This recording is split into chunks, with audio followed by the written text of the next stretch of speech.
네, 정치권 동향을 대기자의 시선으로 짚어보는 목요 정치클럽 기자 대기자 시간입니다. 오늘도 최병묵 전 TV조선 해설위원, 박찬수 한겨레신문 대기자 두 분과 함께하겠습니다. 어서 오십시오. 반갑습니다. 안녕하세요. 네, 오늘은 바로 본격적인 내용으로 들어가 보도록 하겠습니다. 오늘 최 의원께서 발제해 오셨죠? 네, 잠시 뒤에 오후 7시부터 이준석 국민의힘 대표에 대한 국민의힘 윤리위원회 회의가 열립니다. 네. 자, 그러면 이제 여기서 아마도 결정을 하지 않을까 이런 건데 그 결정이 어떤 결과를 낳든 간에 대단한 후폭풍이 있을 것 같아서 오늘은 이준석 징계 문제를 짚어보기로 했습니다. 알겠습니다. 바로 들어가 보겠습니다. 말씀하신 대로 잠시 후 7시부터 국민의힘에서는 이준석 대표 징계 심의를 위한 윤리위 회의가 이제 열리는데요. 이준석 대표는 조금 전 그 이슈 분석에서 이제 보셨듯이 8시 반쯤에 출석을 해서 이제 소명할 예정이라고 합니다.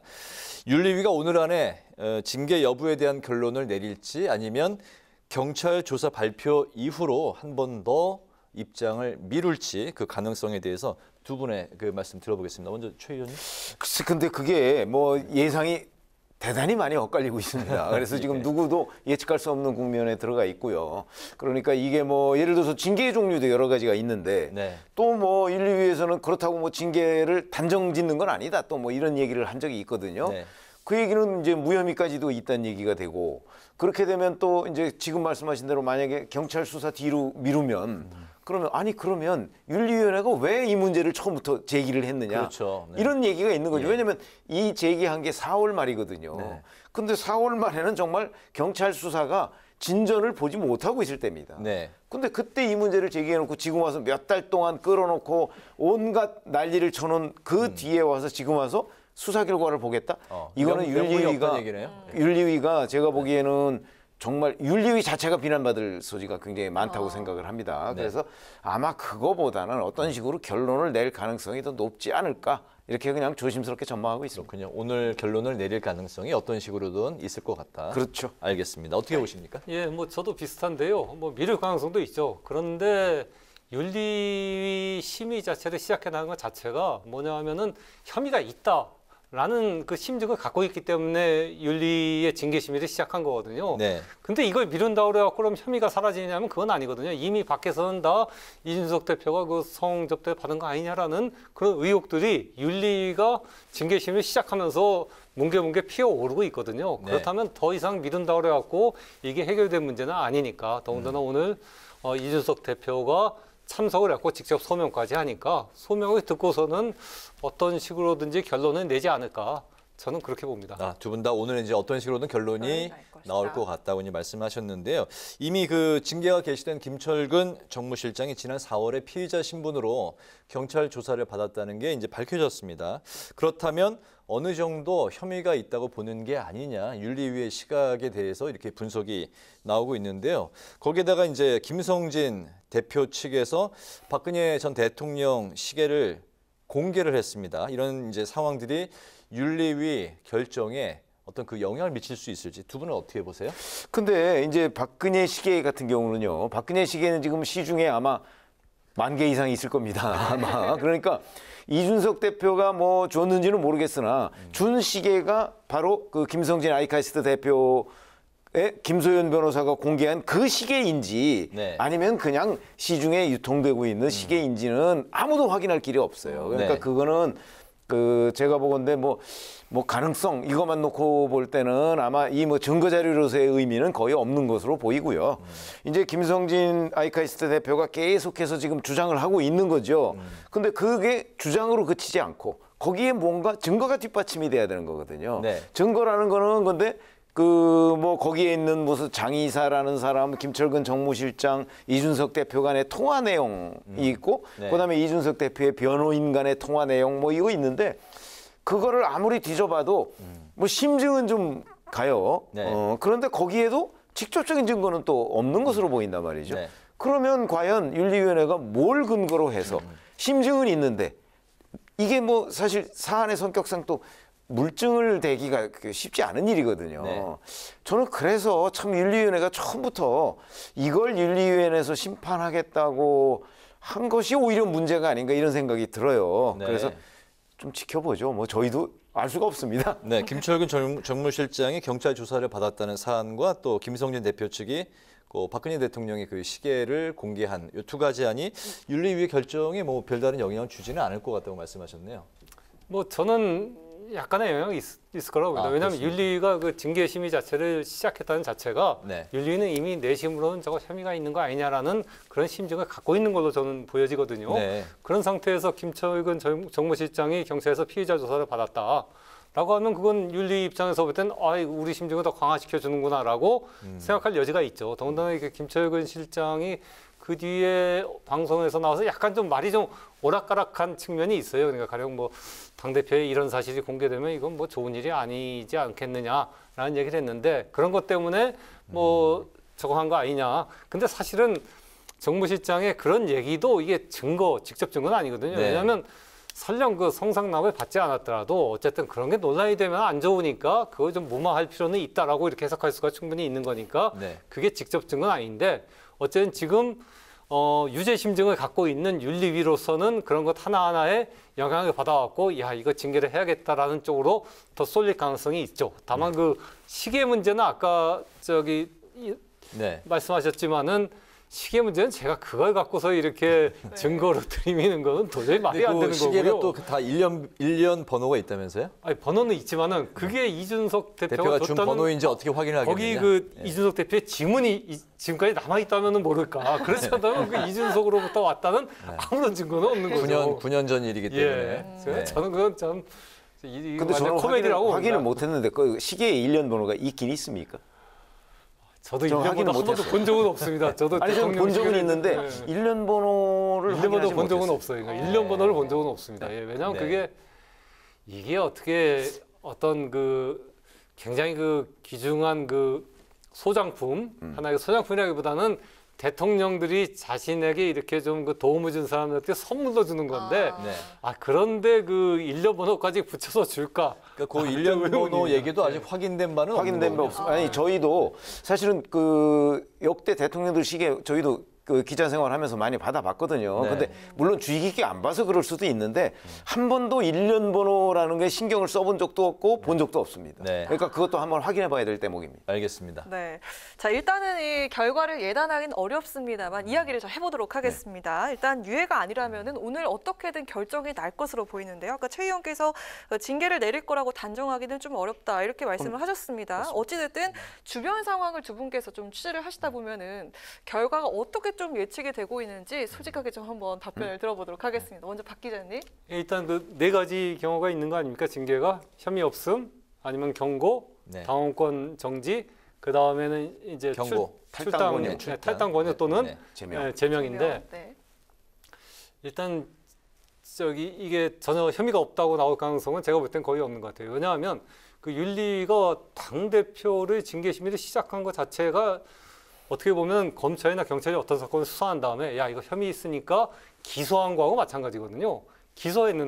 기소했으면은 그건 재판부는 기소했다고 해갖고 유죄가 있다거나 무죄가 있다거나 딱 판정할 수는 없는 거죠. 근데 기소로 하면은 재판부는 제3의 기관이기 때문에 법원은 네. 재판에서는 무죄가 나올 가능성이 있습니다. 근데 만약 검찰과 경찰이 자식들이 기소해놓고 무죄를 때릴 일은 없거든요. 지금 네. 그런 상황입니다. 윤리위는 저기 혐의가 있기 때문에 조사를 시작했는데 심의를 시작했는데 이제 와갖고 야 이거 혐의가 없다 때려버리면 완전히 윤리위는 그 우스워지는 거거든요. 그러니까 혐의 없음이 나올 가능성은 저는 거의 굉장히 낮다고 보고 또 저 탈당 권유라든가 제명도 직접 증거가 아무것도 없는 상태에서 그렇게 굉장히 그 심한 징계를 내리기는 그것도 불가능하다고 봅니다. 그러니까 두 개는 가능성이 거의 없는 것 같고 그렇다면 경고 아니면 이제 당원권 정지인데요. 네. 사실은 뭐 지금의 여러 가지 정황으로 보면 저는 경고 정도 주면은 그 정도가 그래도 가장 합리적이지 않을까 보는데 근데 지금 그 윤리 내부의 심증 그리고 윤핵관들의 어떤 그 태도들을 보면은 네. 저는 당원권 정지가 나올 가능성도 배제할 수 없다. 그거는 완전히 지금 어쨌든 그 윤석열 대표 비서실장이었던 친윤 핵심 인사가 그만둔 거 아닙니까? 그 네. 얘기는 어쨌든 윤석열 대통령과 그 핵심 측근들 사이에서는 야 이제 이준석 대표와는 완전히 선을 그어야겠다라는 그러한 그 메시지가 전달된 것이 아닌가라고 보기 때문에 그렇다면은 당원권 정지를 해서 이번 이참에 이준석 대표가 완전히 배제해버리자라는 쪽으로 갈 그런 이제 돌발 상황이 날 가능성도 저는 상당히 있는 거 아닌가 그렇게 봅니다. 동의하십니까? 아니 저는 이제 결과가 어떻게 나올지는 제가 잘 모른다 이렇게 말씀을 드렸죠. 왜냐하면 저희가 아무리 취재를 해도 뭐 윤리위원들을 상대로 직접 취재할 수도 있는 것도 아니고 윤리위원 전체를 다 물어봐서 종합을 해야 되는 건데 그건 불가능한 상황입니다 현재. 네. 그러니까 예상을 할 수가 없는데 예를 들어서 당원권 정지가 나온다고 할지라도 과연 그렇게 해서 이준석 대표를 배제할 수가 있느냐? 배제 안 되죠. 당원권 정지를 예를 들어서 몇 개월 하면 그동안의 대표는 공석이 되는 겁니다. 네. 그렇죠? 그리고서 그 기간이 끝나면 다시 복귀를 해요. 예를 들어서 당원권 정지를 한 1년을 했다 그러면 복귀 못 하죠. 그러면 그렇다고 해서 그러면 당원권 정지 1년 해놓고서 복귀 못 하니까 저 다음 대표를 다시 뽑읍시다. 전당대회 열어서. 그것도 또 안 되거든요. 네. 어차피 그 기간은 지나야 되는 거예요. 네. 이렇게 되기 때문에 아무리 뒤에서 뭐 윤핵관이 뭐 배후에서 윤리위원회를 조정한다고 할지라도 당원권 정지 기간 동안에 후임 대표를 뽑을 수는 없다.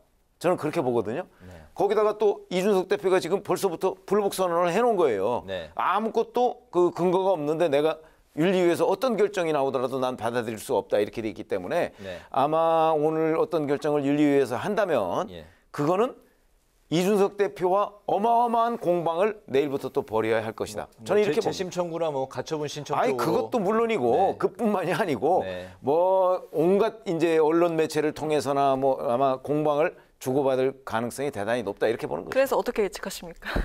아니 그러니까 네. 저는 그러니까 이 사안에 대해서 제가 예. 예측을 못하겠다 이렇게 나오는 겁니다. 못하겠다. 네, 네. 이런 답변은 또 처음 듣는 것 같은데요. 네. 자, 이준석 대표가 연일 그 윤핵관이 배후에 있다 이렇게 거론을 하고 있습니다. 공세 수위를 높이고 있는 상황인데 만약에 그 경고 수준이 되면은 그 당 대표직을 유지하는 것 아니겠습니까? 또 만약에 징계하지 않겠다고 결론이 나더라도 또 이 대표와 윤핵관 사이 갈등이 더 심화될 것 같은데 앞으로의 상황 어떻게 전망하십니까? 뭐 어느 쪽이든 갈등 심화는 불가피하죠.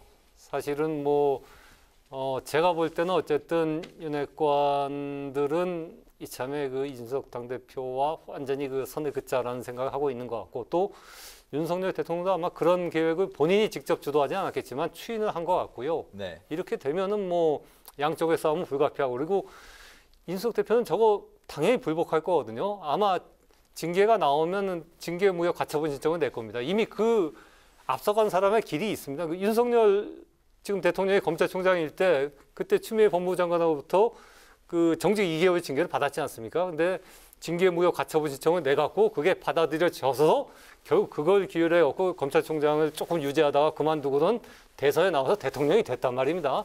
그러니까 징계 받는다고 해서 거기에 따르는 게 아니라 그 징계에 불복하면서 정치적 역량을 훨씬 키우고 정치적으로 훨씬 그 큰 성장을 할 수 있는 이미 전례가 있기 때문에 네. 당연히 이준석 대표는 그 길을 따라가려고 할 겁니다. 갈등은 커질 수밖에 없죠. 네, 네.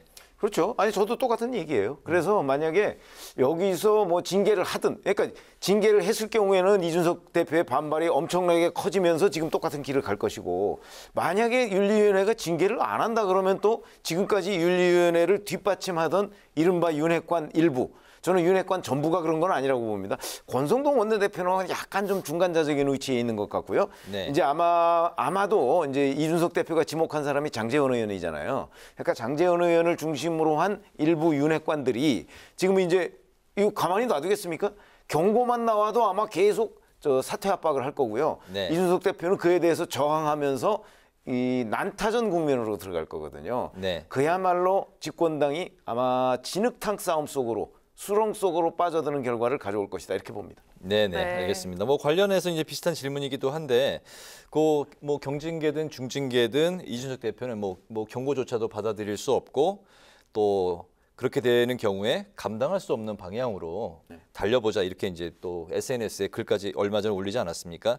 이런 징계 결정이 내렸을 경우에 만약 그 2, 3개월 정도 그 당원 정지 내려졌을 경우에는 이준석 대표는 그럼 그 기간이 지난 다음에 복귀도 복귀하는 거죠. 복귀가 가능합니까? 아니 본인은 복귀하겠죠 당연히. 그런데 이제 문제는 윤핵관을 중심으로 해서 이준석 대표를 이참에 내쫓자 하는 세력이 있는 건 분명하잖아요. 네. 그 세력으로서는 그 당원권 정지 기간 동안에 아마 줄곧 사퇴하라고 압박을 넣을 거거든요. 네. 그러면 이제 이준석 대표가 사퇴를 할 것이냐 말 것이냐 이거 아니겠습니까? 네. 사퇴 안 하는 걸 뭐 어찌 하겠어요. 그래서 이제 난타전, 전면전, 진흙탕 이런 얘기들이 나오는 겁니다. 네. 저는 이준석 대표가 그동안 해온 정치 스타일을 볼 때는 아마 윤핵관들이 그렇게 나오더라도 어떤 압박이 있더라도 저는 사퇴 안 할 거라고 봅니다. 네, 사퇴를 안 할 것이고 그렇다면은 감당할 수 없는 방향으로 달려보자는 건 어떤 의미인가요? 달리자는 거는 이제 달릴 권한은 없어요. 대표로서의 권한이 없기 때문에 네. 그 달리자는 건 아마 대표로서의 권한이 없는 상태지만 자연인 이준석의 뭐 방송 같은 데 나와서 얘기는 할 수 있을 거 그러면 아니겠습니까? 권성도 원내대표가 대행으로 가나요? 그렇게 되겠죠. 네. 네. 알겠습니다. 뭐 어떻게 보십니까?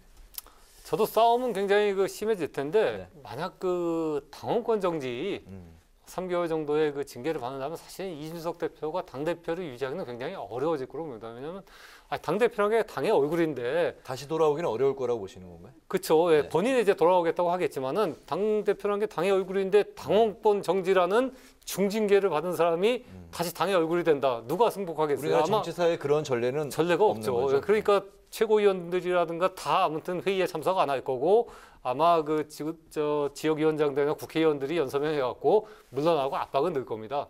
그러니까 그 압박을 견디기는 굉장히 쉽지 않을 것이다. 근데 그 과정에서 즉 이준석은 버티고 그리고 다른 사람들은 물러나라고 하는 과정에서 엄청난 소용돌이 속으로 국민의힘은 빠져들 거고 이런 것들이 굉장히 전례 없는 일이 될 거다. 왜냐하면 지금 취임한 지 우리나라 그 당 대표가 그 네. 자당 그 어떤 그 윤리위라든가 어떤 심의에서 뭐 작은 경고라도 그런 그 징계를 받은 전례가 있습니까? 징계를 받은 전례도 없어요. 경고는 모르겠습니다만 이렇게 당원권 정지를 바꿔서 저희 당 대표를 기억에는 하는 게 경고도 없죠. 없습니다. 예. 그러니까 우선 네. 집권당이든 어느 당이든 당 대표를 윤리위원회나 이런 데서 징계하겠다고 나선 적이 저는 없는 걸로 알고 윤리위에 있습니다. 회부된 경우는 있었습니까? 저는 그것도 제 기억에는 기억에 없습니다. 없군요. 회부는 될 수 있을지 모르는데 왜냐하면 누가 이게 윤리위에 어긋나는 거 아니냐라고 얘기는 할 수 있으니까요. 근데 그것이 받아들여져 갖고 지금처럼 본격 심사에 들어간 경우 자체가 아마 없을 겁니다. 없을 네. 겁니다. 네. 네. 알겠습니다. 자, 그런데요. 자, 윤리를 앞두고 지금 이대남들이나 국민의힘 청년 정치인들 분위기가 심상치가 않습니다. 지금 온라인 커뮤니티를 중심으로 이 대표를 지키자라고 하는 2030 그 남성 지지층들 그 의견이 들끓고 있는 상황이고요. 또 최근에 그 윤석열 정부의 그 인사 문제를 거론하면서 또 날을 세우고 있습니다. 이 징계가 결정이 되게 되면은 그 2030 그 남성 지지층의 이탈 가능성 그리고 국민의힘에게 어떤 타격이 있을지 한번 앞으로 전망 들어보겠습니다. 저는 뭐 상당한 타격이 있다고 봅니다. 어쨌든 이준석 대표가 굉장히 가볍고 그리고 당의 어떤 적극 열성 지지층이 볼 때는 상당히 그 문제가 많은 발언이나 행동을 했습니다만 사실 그거는 작년에 그 당대표가 됐을 때부터 계속 벌어져 온 일이고요. 이준석 대표가 어쨌든 윤석열 대통령을 만드는데 역할을 한 건 맞거든요. 그 이대남 이제까지 그 정치에 관심이 없고 투표를 안 하던 젊은 남성층을 이준석 대표가 어떤 격파시켜왔고 그 사람들이 투표장에 끌고 오고 그 사람들이 윤석열 후보를 찍게 만든 건 어쨌든 이준석 대표의 공이거든요. 네. 근데 그런 사람을 이렇게 잘라낸다 하면 당장 그 젊은 남자들은 굉장히 이반할 가능성이 있죠. 지금 여야가 마찬가지입니다. 지금 민주당도 마찬가지고 지금 박지원 전 비대위원장을 지금 배제하냐 마냐 갖고 있는 논란인데 네. 양쪽 다 열성 지지층만 갖고서 선거에 이길 수 있냐? 그건 아니거든요. 젊은 층을 확보해야 되는데 지금 딱 그 젊은 층을 확보할 수 있는 그런 키맨들을 다 이렇게 배제하려고 막 내부에서 싸우고 있는 거거든요. 네. 굉장히 누가 못하나라는 경쟁을 지금 여야 정치권이 벌이고 있는 것 같다라고 저는 생각합니다. 네. 네. 그러니까 예를 들어서 이준석 대표가 항변할 수 없는 어떤 것으로서 중징계를 한다든가 뭐 경징계를 한다든가 했을 경우에는요. 아마 상당수의 여론, 심지어는 이대남들조차 그래 저 정도면 충분히 징계를 받을 수가 있다. 이렇게 용인을 할 거라고 저는 보거든요. 네. 근데 이거는 아까 말씀드렸지만 결정적인 증거라는 게 우선 나오기도 힘들 뿐더러 지금 현재까지 언론에 보도된 거는 나온 것도 없어요. 그러니까 윤리위원회가 오늘 만약에 결정적 증거를 가지고 이준석 대표를 공격한다. 그리고 그게 나왔다. 아마 이러면 여론이 상당히 분위기가 바뀔 거라고 저는 보는데 과연 그게 있느냐 하는데 이제 하나의 의문점이 있고요. 근데 그게 없는 상태에서 이준석 대표를 중징계한다? 그러면 이제 결국은 국민의힘에 있는 그 이른바 어른들이 젊은 대표 쫓아냈다. 아마 이런 분위기가 형성될 가능성이 꽤 있습니다. 알겠습니다. 그렇게 되면 정말 국민의힘이 과거로 돌아가는 이런 상황이 될 거라고 봅니다. 네. 이제 뭐 한 잠시 후 10여 분 뒤면 윤리위가 이제 열리게 될 텐데요. 뭐 이준석 대표는 또 이제 1시간 반 후 8시 반쯤에 참석해서 소명한다고 하니까 또 어떻게 진행이 될지 지켜봐야 될 것 같고요. 오늘 그 마지막 논의는 윤석열 대통령 지지율 이제 국정 운영과 관련해서 이야기를 해볼까 하는데요. 최근 이제 지지율이 이제 하락세인데 여기에 이제 그 인사 논란이 있었고 또 비선 수행 논란이 지금 일고 있고 친인척 채용까지 오늘 나왔습니다. 대표의 징계, 여당 대표 징계, 이 지금 네 가지가 복합적으로 지금 그 엮여 있는데요. 이게 과연 대통령의 그 지지율 혹은 국정 운영에 타격을 줄 사안으로 영향을 미칠 것으로 보시는지 한번 들어보겠습니다. 아니 우선 저는 뭐 가장 큰 영향은 최근에 그 경제 위기, 물론 우리나라만의 현상이 아닙니다. 네. 전 세계적인 경제 위기, 그것 때문에 뭐 유가도 오르고 뭐 이런저런 거 뭐 달러 값도 오르고 뭐 이런 것들이 이제 굉장히 생활을 팍팍하게 만드는데 그렇지 않아도 짜증나는데 지금 말씀하신 듯이 그런 것들이 다 겹쳤기 때문에 네. 이른바 윤석열 대통령 여권으로서는 복합 위기다 이렇게 저는 보거든요. 그런데 윤 대통령이 이걸 이제 어떻게 타개해 나갈까? 근데 그의 일부가 이제 뭐 전 정권에 대한 사정 뭐 이런 걸로 이제 일부를 그 아마 그 메워나가려고 하는 듯한 그런 움직임도 있어요. 근데 이게 사정만으로 해결할 수 있는 건 아니거든요. 그렇기 때문에 윤 대통령 스스로 이런 부분, 예를 들어서 아니 뭐 비선 논란 같은 건 충분히 그거는 일으키지 않아도 될 내용이거든요. 그런데 그런 부분에 대한 어떤 그 윤 대통령이나 집권층의 반성 이런 게 없으면요, 저는 반전하기 쉽지 않다 이렇게 봅니다. 국정원장 이야기 나온 것도 그러면 이런 그 지지율과 전혀 무관하지는 않을 거라고 보시는 저는 건가요? 그거는 뭐 다른 의도가 있다고 보지는 않고요. 왜냐하면 정권 교체기에는 늘 그 새로운 그 지도부가 들어가면요, 그 과거에 국정원에서 조금 이렇게 음지로 밀려났던 사람들이 이런저런 제보를 하게 돼 있습니다. 저는 그 일환이라고 봅니다. 이거는 무관하다. 네. 네, 이상한 거는 알겠습니다. 예, 저는 뭐 상당한 타격이 있다고 보죠. 그러니까 국정 운영의 두 축이라고 하면 정책과 정치거든요. 네. 근데 정치에서 사실 집권 초기인데 지금 집권 2달도 채 안 됐는데 대통령 서슬이 10호는 이 시기에 집권 여당이 저렇게 내부 권력 투쟁으로 아수라장으로 간 전례가 없거든요. 네. 이건 결국 그 대통령의 책임이죠. 대통령의 어떤 정치 무능 또는 그 경험 부족이 드러나는 그러한 부분이거든요. 정책도 마찬가지입니다. 지금 경제가 저렇게 안 좋은데 물가도 오르고 환율도 오르는데 정책을 지금 내갖고서 자꾸 이걸 극복하려는 그런 노력들을 국민에게 보여줘야 되는데 그런 것들은 별로 안 나타난단 말이죠. 이런 상황에서 전 정권과만 싸운다? 그럼 국민들 볼 때는 야, 이거 경제난과 싸워야지 왜 전 정권과 저렇게 싸우냐는 네. 여론이 생길 수밖에 없죠. 이거 굉장히 큰 지금 윤석열 정부에는 부담이고 위기로 치달을 가능성이 있다고 봅니다. 그렇군요. 네. 네. 자, 마지막으로 두 분의 한 줄 논평 한마디씩 듣고 마무리하도록 하겠습니다. 자, 먼저 박 기자님부터 할까요? 예, 이번에 인사비서관 부인의 나토 정상회의 수행이 논란이 됐죠. 네. 처음에 이제 김건희 씨 수행이라고 보도가 됐었는데 청와대 대통령실에서는 김건희 씨 수행은 아니고 그 윤 대통령 부부가 오랫동안 알고 지냈기 때문에 그 의중을 잘 알고 있어서 행사 기획이나 행사 운영에 상당히 그 도움을 줄 수 있어서 데리고 갔다라고 얘기했습니다. 네. 근데 그게 바로 이제 비선이거든요. 그러니까 최순실 씨가 한 역할이 뭐겠습니까? 박근혜 대통령 오래전부터 잘 알고 있어갖고 박근혜 대통령의 의중을 행사 기획 같은데 잘 반영하고 한 발 더 나아가 인사에서도 박 대통령 의중을 잘 알고 있어갖고 그걸 실행했기 때문에 그게 비선이 됐고 비선 실세가 됐고 국정농단이 일어났던 거거든요. 그래서 저는 오늘 한 줄 논평을 네. 최순실 씨는 억울하겠다로 하겠습니다. 왜 억울합니까? 예? 아니 그 당시엔 국정농단이라고 그렇게 비난을 받았는데 네. 비슷한 일이 지금 일어나는데 지금 아니라고 하니까요. 지금은 아니라고 하는 거 아닙니까? 예. 네, 알겠습니다. 그래서 뭐 최순실 씨가 국정농단을 한 거는 틀림없죠. 일단. 네.